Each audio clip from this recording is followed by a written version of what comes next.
Welcome to the Coaching Edge podcast with your co-hosts, Dr. Steve Jeffs and Erwin de Grave. Each episode, we bring you expert guests and transformative coaching insights. Let's dive in. Hello, everybody. Welcome to your new episodes of the Coaching Edge podcast with your co-host, Dr. Steve Jeffs, and myself, Erwin de Grave. And today we have the pleasure to talk to Lisa Andria. Hello, Andrea. Or Lisa. Oh, Lisa. everybody does that, so no problem. Hello, everyone. Hello. How are you doing? So, that's what life is. Things happen. So, thank you for being here. So, Lisa, got it right now. We could try to introduce yourself, but you know yourself much better than we do. So, who is Lisa? Where does she came from? How did she got in coaching? Well, I spent 41 years in the telecom industry, selling large data networks for large companies, actually helping the first wireless networks in the United States get built. So I've been through a lot through the telecom journey and executive, working within the corporate world for 41 years. But about 6 years before I actually retired and got out of it, I reached a point where I had to take a sabbatical for 6 months. The stress was just overwhelming. It was affecting my body. And I decided that I wanted to reinvent myself. And so I told my financial advisor, you find me some money because I don't have a job. I don't want a job. I want to figure this all out. Maybe I want to get out of this industry. And over those 6 months, I realized I wanted to help other women do the same thing. And my mom had always been the person who listened and was a mentor for her friends and just was always there for them. And so I thought, I'm going to take what she did to a whole nother level. And I found out about life coaching. Boy, if I had known about that when I was in my 30s, I would have jumped on it in a second. But I did not know about it until I was in my late 50s. And I was like, okay, this is awesome. And somebody said, that's what you should do. So I went through my certification, got some clients, had to go back to work after the 6 months, but I downgraded myself for my own mental health. Out of what would be much more high stress monthly quota type of thing. And then I finally retired in December of 2022. And that's when I took the full leap. I became Ladies Who Leap Coaching, and I took my own leap and decided to become a coach. And that is where my journey started and where it's taken me to today. Yeah. When you say downgraded, so something changed as you went through the coach training. You kind of went back to that previous environment, but it sounds like it was a different you that almost went back. Yeah. So instead of being the account manager who was directing and having the stress of the monthly quota of sales and those numbers, I was a support person, which was fantastic. I knew how to do that other role, so I was a great person to support an account manager. And at the time, there were the very large accounts. In fact, SpaceX was one of our customers, needed someone who knew what they were doing, even in that support role. So for 4 years, almost 4 years, I was in that support role and it fit really well. And I know that the people I worked for were really appreciative that I came back and actually even took that other role. And I excelled in it and I loved it. It was a loss of revenue for me. It was definitely a lot less money coming in. And I'm single, I'm divorced, I have my own home. But even with that, it was mentally better for me and for my body. I mean, I was having high blood pressure issues. I was physically, the stress in your body is so directly correlated. I had a dentist that said, whatever you're doing, you need to stop. This is going to kill you. And I went, okay, my dentist is telling me this. I definitely need to make a change in my life. And that's what I did. And again, my mom was a lot of my motivation, but I always wanted to help other people and helping women especially, because I think we need more help in the workplace, in life. We never focus on ourselves. We're always focusing on somebody else. And I love giving permission to a woman to actually take time to focus on themselves and to feel better, really make an inner deep transformation so they can feel better. So So your role changed, but how did you show up differently because you were informed by coaching and the journey that you've been on as you went back? Well, it's all about awareness, right? So I became much more aware. I've always been really good about relationship building because in sales, it's all about they buy from people. So to me, I loved building relationships and really personally building those relationships, finding out what's going on with their family, what's going on in their life. How can I help them be successful? That's how I always viewed in business. How can I make the person that I'm talking to be successful in what they're doing and ultimately make me successful? It's that whole win-win. But it's really understanding what it is and how they communicate, how you can communicate with them, all of that through the coaching training and the coaching work that I did, all of that really influenced how I became who I am now and how I did that work in those last 4 years. Mm. I think when you mentioned about sales, and if I would be listening to hear as well, and certainly as a coach or even a business person, is say, selling is always for many people, selling is like a challenge somehow. And you say something really interesting. So selling is about a win-win situation. So I got some. Um, so what is it that makes sales successful, or that you can be successful in selling? How can you be successful in um, transforming a potential coaching client into a client? Because a lot of people have challenges with that. Yeah. You know what it is? It's speaking from your heart.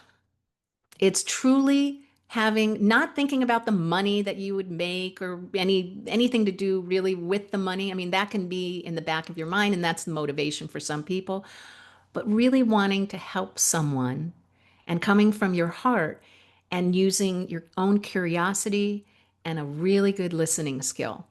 So you're talking one on one with someone in a capacity to learn what it is that they're struggling with and just truly coming from your heart of wanting to help that person.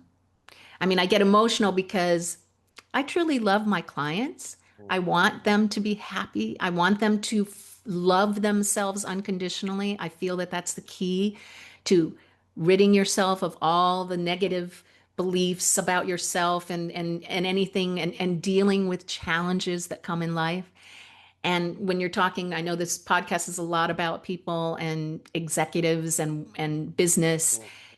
If you can truly trust and love yourself, then you know and be aware of how you are conducting yourself and how you are dealing with challenges, then you can actually make the right decisions and you can make the decisions that not only serve your company and your employees and your teams, but even the world, right? If your heart is in it, you can actually make really good decisions about a higher purpose. Maybe your company can actually help the world in some way, and that's a nice thing to tap into. Yeah, I think what you said is really interesting. It's selling because you want to make a deal, but it's not about the money. It's the interesting thing. And I think when I was listening to you, it is basically saying, as a coach, when you do a coaching session, you ask questions and you listen and you figure out what their problems is and how you can help them. In sales, you're going to say, hey, that's a solution and that's a solution and that's what we can help you with. Or even say, hey, I'm sorry, I cannot help you, because that happens as well Mhm. if you have a certain problem. But I think doing the right questions and listening, like in a coaching session, is like a sales session, basically. That's why I understand what you're saying. Yeah, yeah. And that's in essence, it's the initial conversation, right? The one where the person gets to a point where they trust you, where you realize, okay, the energy exchange here is really good. I really trust you, and I believe that what you say you're going to do for me, you're going to do for me. And Yeah. then when it gets into actually working with the client, as a coach, I have my own, structure and steps that I take with a client, and they can change based on our initial conversation. It can be, well, you probably just need this, or you need the whole program, or, the discussion will be as to what it is that fits them, their unique needs. But once they become a client, you really are vested in their best interest and really seeing, and again, coming from the heart. Really be authentic and have it come from the heart. It's so important. It's so important because yeah, it's really interesting around this because many people are getting stuck on this, on trying to whatever, even without selling. I think money is most of the times the issue with a lot of people to go selling something. And really talking from your heart, and that's what you talked before about that transformation that you do and the work that you do, and certainly about emotions. I think how important is emotions in coaching sessions, in sales sessions, in relationship in general. Yeah. So, what I do, a lot of my work is dealing with the unconscious mind. Mm. And it stores every event that's happened to you. It processes 2 million bits per second, while your conscious mind is 126. So, it's the supercomputer compared to, for those of us that are older, the dial up, if you even know Oh yeah. what that is. um, and it really stores all of those negative limiting beliefs. So imagine every decision, every conversation you're having with people, you have some bias or distorted vision or of reality that you're bringing into that conversation. In my case, the transformation, one of the big steps that I do is a timeline therapy, which is it's called mental and emotional release. It's a breakthrough session. It can take 6 to 8 hours, but I clear negative emotions, limiting beliefs, what is the root cause limiting belief. And once those things are actually cleared out of your unconscious mind, you can now go into conversations, relationships, business dealings with a higher sense of who you are, number one, and not have the distortions that come along with all those negative limiting beliefs or negative emotions. You're more authentic, you feel more comfortable about having those conversations. And so the best you and most authentic you comes out. And that's where you can make really good decisions and your behavior is just more authentic. Yeah. Oh, perfect. Well, welcome back, Steve. Welcome back. Thank you. I was appreciating how you were talking about relationships and connection, and suddenly I lost it. Yeah. Well, You that froze. it is like life is happening, like it's always That's why I happening. deal with mostly women. No. Well, explain this more. Why mostly with women? I think we need the most help. I think when you're talking about imposter syndrome and people pleasing and thinking about others over ourselves, prioritizing others, that's a big female women condition, I guess I would say. Now, I haven't ruled out, I will work with men if it's a direct referral or I've met the person. And I just recently had worked with a couple men, and they themselves had those blockages where they couldn't even call potential clients. One of them happened to be a coach, one of them isn't. So, through the work that I did with him, the coach, he became so much more confident and realized that he was worthy of being able to help others and that he could do it.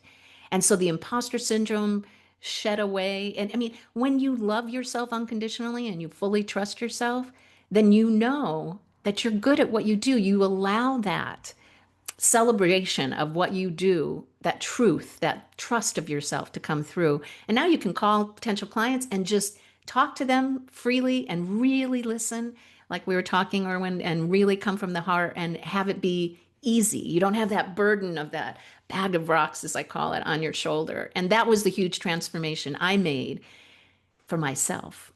And that's where I've I'm helping others to do the same thing. I love that anecdote. I think there's a couple of powerful points in there.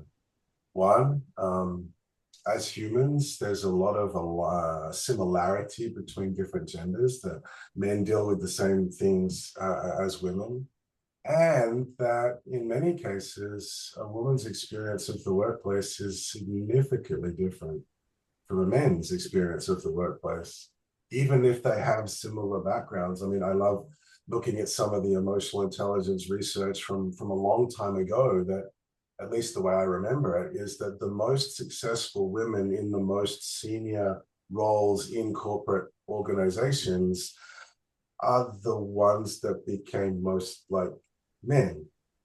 Like their profiles kind of merged. And when I look at organizational cultures, it's like, well, yeah, because that's the profile that's going to survive the longest in that environment.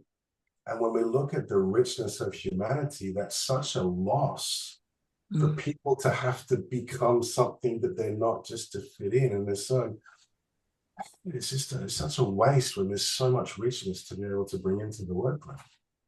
Well, let me ask you guys something because you're closer to this. Has that paradigm shifted in business? Because I'm hearing, and I've spoken to on my own podcast, my Ladies Who Lead podcast, women that are going into businesses throughout the world and actually telling them that emotional intelligence and conducting yourselves in the same way pretty much that women do, where we have care comes into play and higher purpose comes into play, compassion comes into play, empathy. Is that shifting at all in the workplace? I've seen it.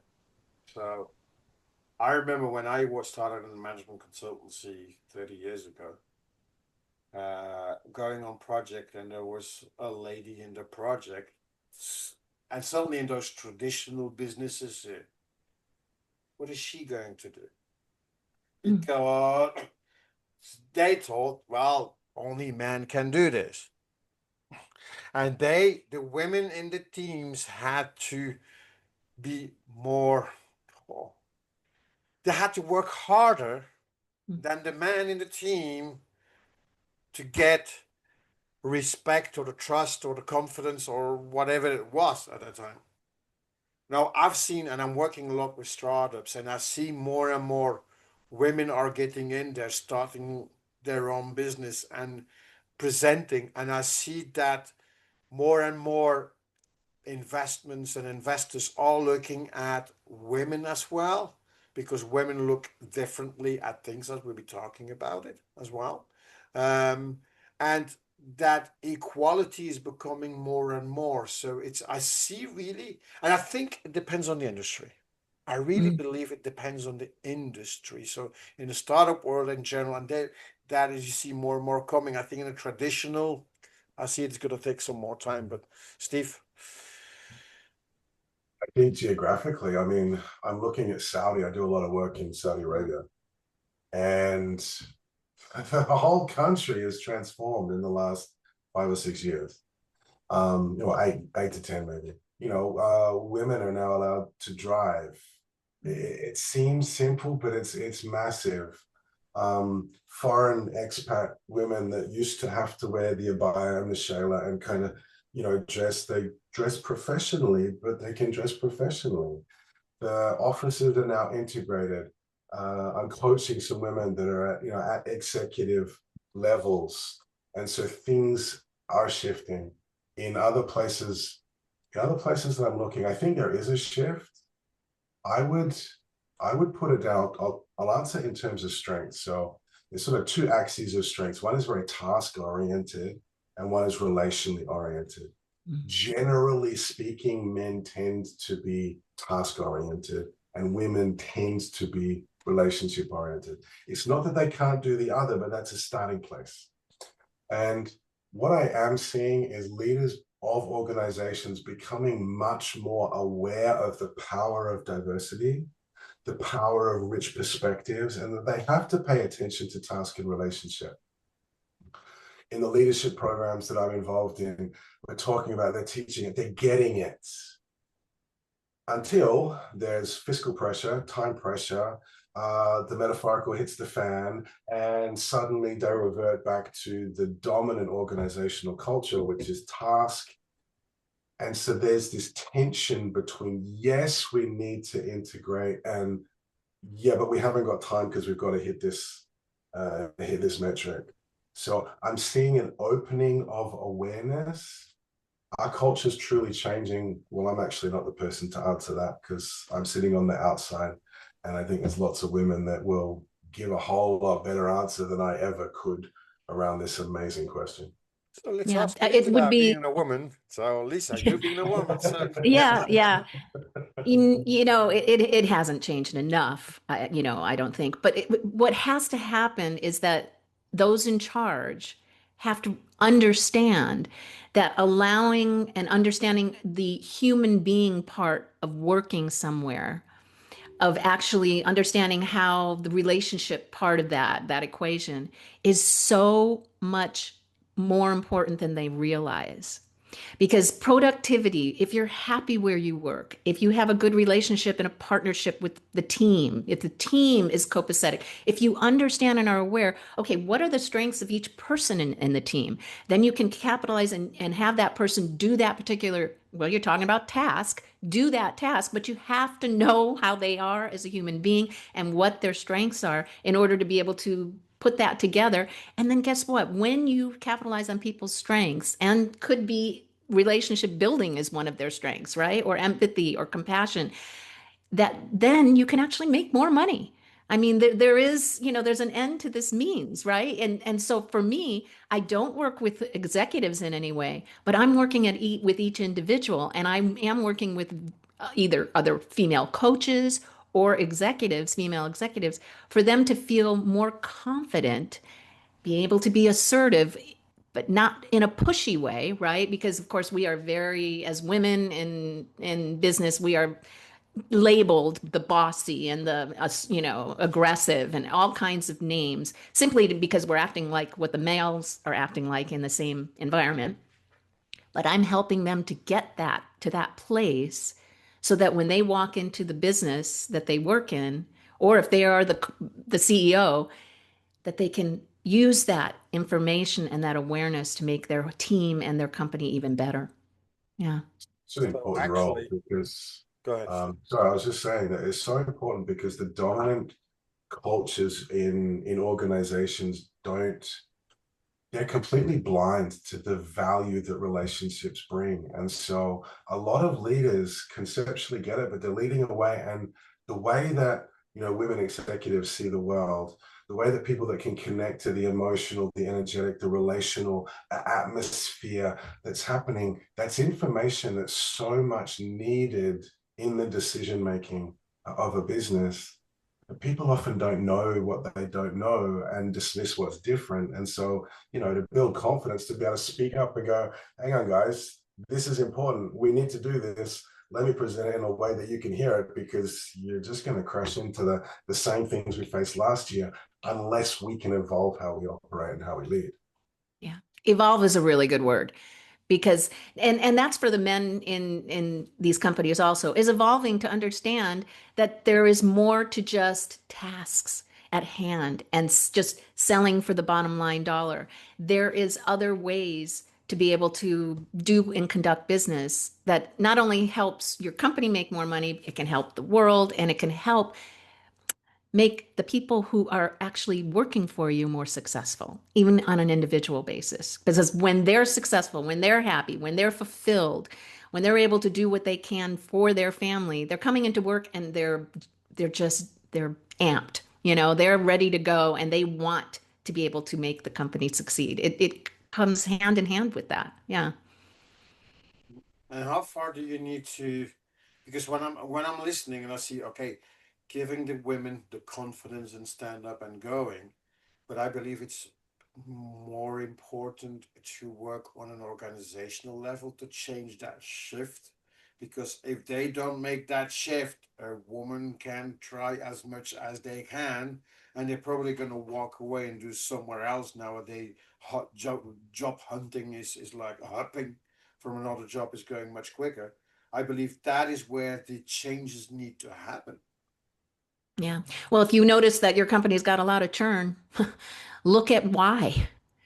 Look at why people are unhappy and keep moving. And if it's the females, if women are going in and leaving very quickly, well, and you're losing probably really good talent, look at why. And that's where, either you work with executive coaches. I actually work with a being profile out of Australia. It is an assessment tool. It's a snapshot in time, and it gives you a health score of 31 aspects of being. And they designed it. The man who designed it was really for using it on teams and executives with companies. I use it for my personal clients. It's one of the first steps that I do with them. But this framework is about just what you guys are talking about, is really getting into what is the shadow areas, and starting with the CEO. How do they communicate with people when they are feeling their own fear about what's going on? how do they sit with fear? Does it allow them to, process it and progress forward, or do they just freeze? And does that freeze translate into, speaking in that way? So now your employees are hearing your fear. You're like, okay, now they're feeling the fear. The way you conduct yourself, how you communicate is so important. Yeah. Yeah. I'm alive with that's what I see. The biggest thing indirectly that I work with senior executives is to self-manage their response to the perception of fear, judgment, blame. Stuff happens. Well, how do we respond? Well, how we respond influences certainly the message that we convey to our people. If I respond from a place of fear, I'm teaching them that there's something to be feared, and they have to follow me emotionally first and then logically and cognitively thereafter. Such that self-management, self-awareness, Yeah. and recognizing that there is another way, and that how I respond, how I react is everything in many cases. Yeah. And my clients, again, mostly women, some men, how do they, who are they? Where are they coming from in a way? Is just that. It's where they've made a lot of behaviors or decisions in their life that is continuously bad. They're picking the wrong jobs, they're picking the wrong partners, they're conducting themselves always angry, they get triggered a lot. They're going through maybe a big life change and they keep getting stuck and trying to accomplish their dreams and accomplish their goals. That's when I talk to them and I help them to release all of that emotional clutter, chatter, crap, I call it, in their unconscious minds so that they can then be more self-aware and understand and let go. I actually, talk to that unconscious mind and release all of that, all those past events that created those decisions so that going forward, now they're free to actually be their authentic person and prioritize themselves. And again, that carries with them into business, into partnerships, into being a boss, into relationships with their partner, with their kids, with their parents. All of this is all related, right? And we should understand that how you relate to other people is really important, no matter what stage or what part of life you're in. And how important are emotions in decisions? Because basically, what I'm listening at is decisions. What I hear is decisions are made by emotions, but how important are they? And certainly also in sales or whatever you do. So think about this for a minute. Something happened, and it could have been generational type of trauma, it could have been past lives, usually before you're 7 years of age, and you made a decision that I'm going to go to one that's pretty severe, but that you weren't worthy of being born. You shouldn't have been born. And that has happened with some of my clients. Mm-hmm. And so now you're working at work, you're trying to do something new in your life, and you get challenged. And that emotion is where I shouldn't have been born, so I don't deserve to accomplish anything. So guess what? When you're challenged, what happens? You just stop. You don't work through the challenge. You don't try and learn from the mistakes, which successful people was proven, they allow a lot of mistakes and they learn from them, and that's what drives them forward. Nope, you just stop. And so everything you've tried to accomplish, you just can't seem to accomplish. And then you're beating yourself up. So it's just a constant, it just keeps going over and over. So that's an emotional state, a decision, a limiting belief that you've made in your unconscious mind. That's a decision that's not allowing you to even make any kind of accomplishments in your life or feel positive because you didn't feel you were supposed to be born. I mean, there's all kinds of not feeling worthy, not being deserving. To me, not loving yourself unconditionally is the biggest one. If you truly, there 50% of this world don't love themselves. And if you're not even aware, because I wasn't, when I first went through this breakthrough session process, I whispered, I don't love myself because I was embarrassed. I was shamed. And I realized, no, 50% of this world does not love themselves unconditionally. Like, oh, okay, I love myself or I like myself if I accomplish this or I do this, or I'll be happy if I do that. I'll be happy if I get that sale. No, it's about just being in love or love yourself so that you can actually be in that space no matter what happens. So you can move forward even if you're challenged, even if you make mistakes, because you can make mistakes and you can do things perfectly, and it can all be in existence at the same time, and you can still love yourself. That's why I tell people a lot when I talk to them, and then they have that challenge about themselves. I say, well, so listen, what you should be doing, you take a big mirror and you go naked and stand in front of the mirror. You look at yourself and you start looking and talking to yourself. And for many people, this is an embarrassment. Mhm. And that's where you know that they have that blockage because there is something about them physically or psychologically or emotionally or in themselves that is limiting them to really live the life that they should be living. And that Yeah, influences everything about decisions, if it's personal, professional, or whatever. yeah. Yeah. Such a scary yet profound topic, how we look at ourselves. Mhm. I see the same things, talk about strengths. What are your strengths? Well, I don't know. I never look. We very rarely do any of us look at ourselves with appreciation, let alone compassion. And when we do see something, when we do get positive feedback, it's very rapidly dismissed. So where you're pointing is such an important place. I mean, to me, it's the concept of self-leadership. It's often easier for us to look compassionately on others than it is ourselves. Yeah, Yeah, yeah, if we can't look at ourselves with compassion, can we truly look at others with compassion? yeah. And if you, again, if you don't love yourself, then how is anybody else gonna love you and respect you and treat you well? If you can't even love yourself, then again, I'm going back to this unconscious mind because it takes the easy route. If you believe that you're not worthy of that, it's going to go, okay, I'll keep proving that to you. Okay, I'm going to pick this person or this job where you're not feeling worthy because you told me you don't feel worthy of a good job or a good relationship. So I'm going to keep proving you to be right. And it does that. It takes that easy route. Sometimes when I'm in the process of this timeline therapy work and I'm speaking to the unconscious mind, I have to convince it. Okay, break free from what you're thinking. I have specific language that the person that designed this and has been doing it for 25 years put it together. I have to convince it that holding on to this emotion, this negative emotion, it's going to hurt the body, your body. And wouldn't it be better to release this emotion and just take the lessons from it, preserve the lessons, and move on? Because it's so I have to convince it sometimes because it's holding on. It really does like to hold on. And again, that's again where having the awareness and just that's the difficult part because I could be talking to someone, they're telling me all the negative things that are happening, and I'm like, well, I can help you with that. And they go, no, I'm fine.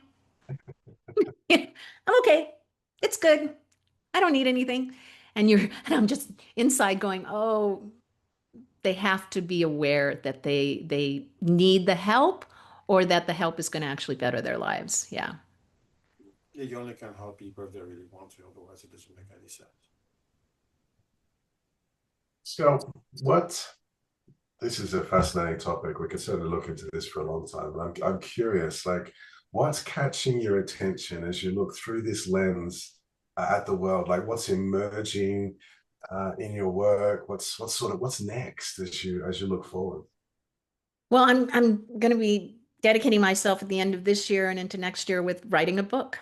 And it's going to be about the importance and how to get to the place of self-love and self-trust and unconditional self-love. It's very important I put that word on there because my all the work that I've done and on myself and with my clients is pointing to the fact that having unconditional love for yourself actually cures the challenges like imposter syndrome. Think about it. If you love yourself and trust yourself, you know that you're doing a really great job and you give yourself that credit. Imposter syndrome starts to go away. How about people pleasing? I would shape shift myself with every new person I met so that they would like me. When in reality, some people just aren't going to like you and there's nothing you can do about it. loving myself unconditionally allowed me to realize that, well, I love myself. And if you don't like me, I don't care. So there you go. Now I've gotten rid of the people pleasing part of it.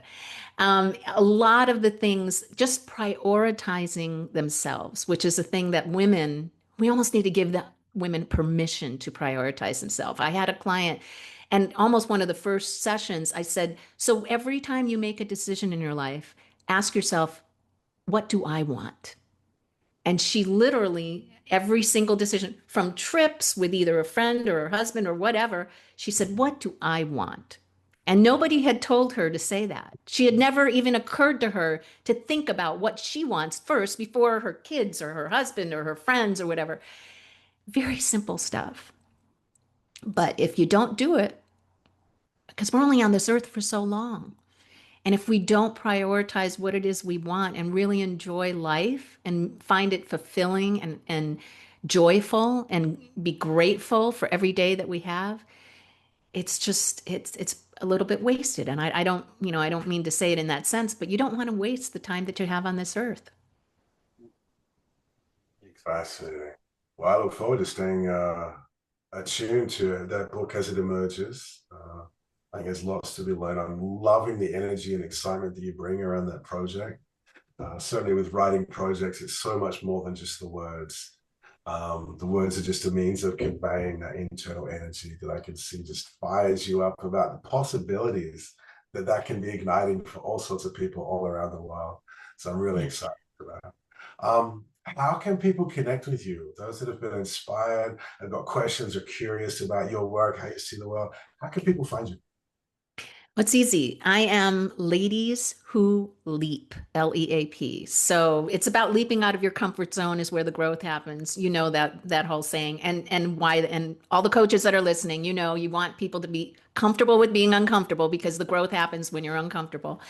Anyway, I am ladieswholeap.com, and I have everything on there, even links to the podcast. It's the same name on YouTube, on Instagram. I'm Lisa A. Coach on TikTok. That's the only difference. But otherwise, I'm Ladies Who Leap. Put that in there and you'll find me. All right. Thank you very much, Lisa, for being here, explaining all those different things about sales and transformation and emotions and so on. So I think that was really, really interesting. And everybody else, thank you for listening in. Sorry for all the difficulties that we've been having, but that's life. That's We happens. didn't miss you, Steve, when you were gone. I'll just let you know. No, it was fine. So everybody, thank you very much, and we'll see you in the next episode. Take care. Bye. Thank you. Thanks for tuning in to The Coaching Edge. Until next time, keep coaching and keep growing.